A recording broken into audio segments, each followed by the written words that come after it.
Outside Hanoi, Vietnam naman ang gala namin ngayong pangalawang araw namin sa Vietnam. Kaya naman tara mga mare at samahan nyo kami. Hello mga mare! This is Mommy Jelay with another mini vlog. And for today's vlog mga mare, eto na yung second day namin sa Vietnam. Yung first day namin, inalat namin siya mga mare sa Hanoi lang and yung mga tourist spots. Halos napuntahan na nga namin lahat. And sabi ko nga kay Daddy, imbes na mag-Hanoi kami sa day 2 namin is nag-avail na lang kami ng whole day tour ngayong araw at sa ibang place nga ang punta namin. Bali, outside Hanoi, Vietnam na ito mga mare. Ito nga yung tinatawag nilang Ninh Binh. Meron kaming 3 place na pupuntahan ngayong araw at yung isang place na pupuntahan namin ay isa sa mga UNESCO sites. Mukhang tama nga yung naging desisyon namin na hindi na kami magstay ng Hanoi for the second day kasi halos napuntahan na nga naming lahat at time naman ngayon para mag-explore ng ibang lugar. Bali, nag-book lang ako ng day tour namin sa Kluk mga mare. Itong si Aizen, libre pa and nag-start nga yung araw namin. Pinikap nila kami sa hotel and then natulog lang kami sa bus mga mare. After 2 hours, nandito na nga kami. Bali, dinrap lang nila kami sa bike rental and then from there, magbabike lang kami papunta sa unang destination namin which is Hoa Lu. Ito yung unang ancient city ng Vietnam mga mare. I didn't expect much dito pero dito pa lang sa entrance mga mare na-amaze na ako. Ang ganda ng Mas lalo nga siyang gumanda sa paningin namin pagpasok namin mga mare kasi tignan nyo naman napapalibutan talaga siya ng kabundukan. Ang ganda-ganda ng nature dito. Etong tour na kinuha namin mga mare meron na rin kasamang tour guide. Ang kaso kahit gustuhin man namin talagang makinig dito sa aming tour guide mga mare meron kaming batang makulit na takbo ng takbo kung saan. Kaya nag-alternate na lang talaga kami sa pakikinig sa aming tour guide sa kwento niya about sa history ng Vietnam at pagbabantay nga kay Aizen dahil lang kulit-kulit ng batang Alam nyo, minsan maganda rin talaga nag-a-avail ng all-in package tour. Kagaya nga ngayong araw na ito wala na nga kaming inisip. Sumasama na lang talaga kami sa mga pupuntahan. Lahat naka-ready na para sa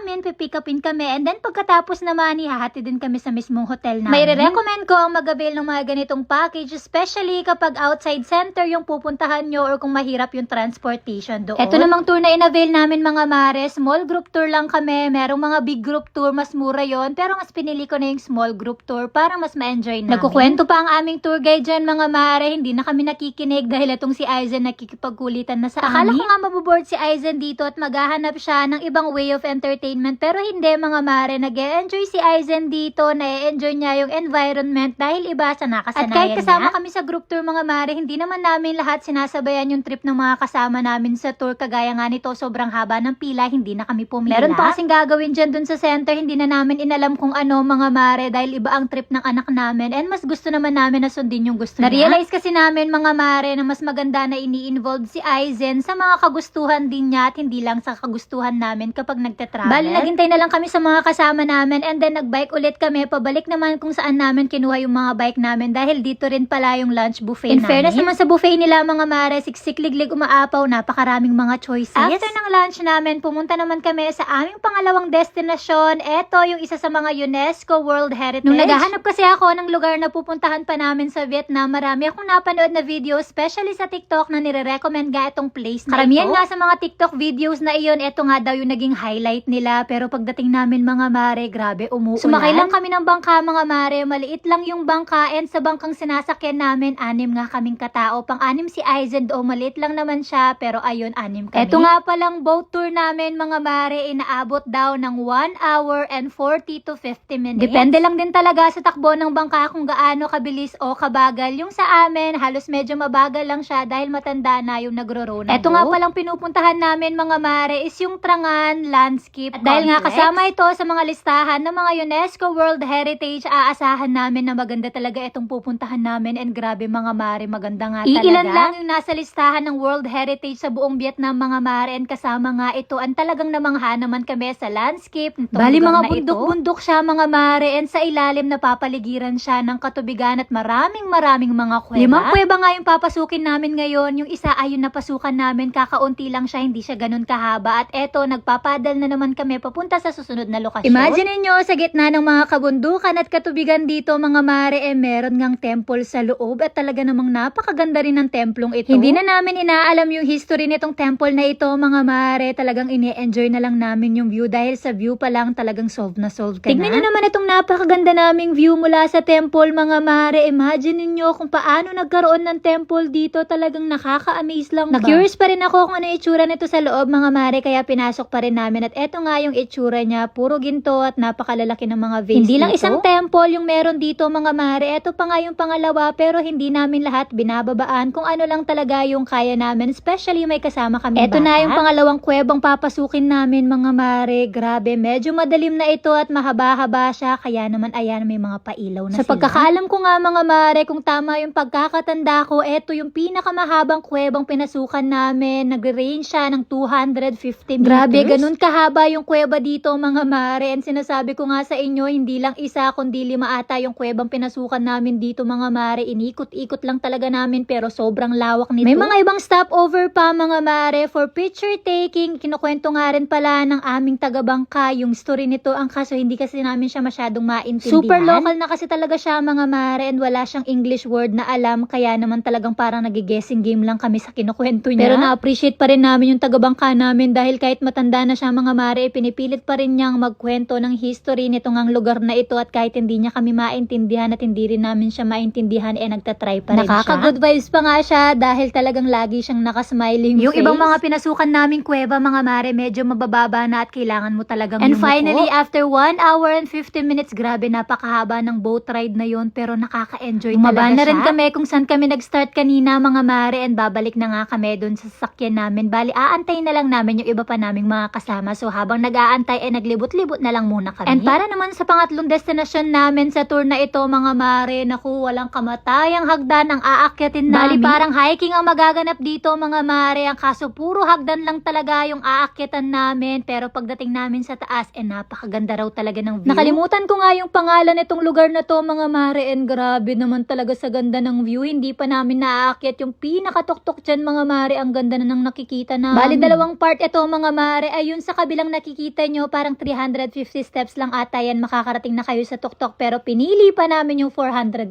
steps. Kasi daw mga mare, dito sa 480 steps, makikita mo nga lahat ng view compared dun sa 350. Hindi mo makikita ata yung parang city nila or yung ibang mga landscape. So pinili na namin to dahil once in a lifetime lang din naman namin matatry. And grabe, kahit sobrang hingal na namin, napakaganda naman din talaga ng view na inabutan namin dito. Expect ko nga mga mare na hindi kakayanin ni Aizen pero ako pala yung mapapasuko. Pero siya mga mare, game na game talaga siya at napakarami pa niyang energy pagbaba namin. Puntahan pa nga ata dito yung Mua Cave pero hindi na kami tumuloy mga mare at pinili na lang namin mag-ice cream dito at antayin na lang namin yung mga kasama namin dahil nakailang kuweba na rin naman kami sa araw na ito. Inulog rin namin yung biyahe namin pa uwi mga mare. Inabot nga rin kami ng 3 oras sa biyahe and then pag uwi namin naligo na nga kami and nagpalit na kami ng pantulog. Wala nga kaming dalang mga tsinelas kaya naman yung tsinelas sa hotel yun yung ginamit namin. Tignan nyo naman, polka dots pa talaga. To save time and energy dahil pagod na rin kami kakaakyat kanina mga mare nag-grab na lang kami papunta nga dito sa Photen which is sa mga Michelin Guide 2023 and 2024. Gusto namin matikman yung pho nila dito mga mare and grabe. Masasabi ko talaga na mas masarap to kasi ang lambot pa nung beef na na-order namin. After namin kumain ng pho, ayan napadaan ulit kami sa St. Joseph's Cathedral dahil pumunta nga kami ulit dito sa may Kong Cafe. Ang sabi ko naman talaga sa inyo talaga namang nagustuhan ko yung coconut coffee nila dito at kaya naman kahit gabi binalikan nga namin. Pero take out na lang mga mare dahil maya-maya lang sasakay na kami ng sleeper bus papunta naman ng Sapa, Vietnam.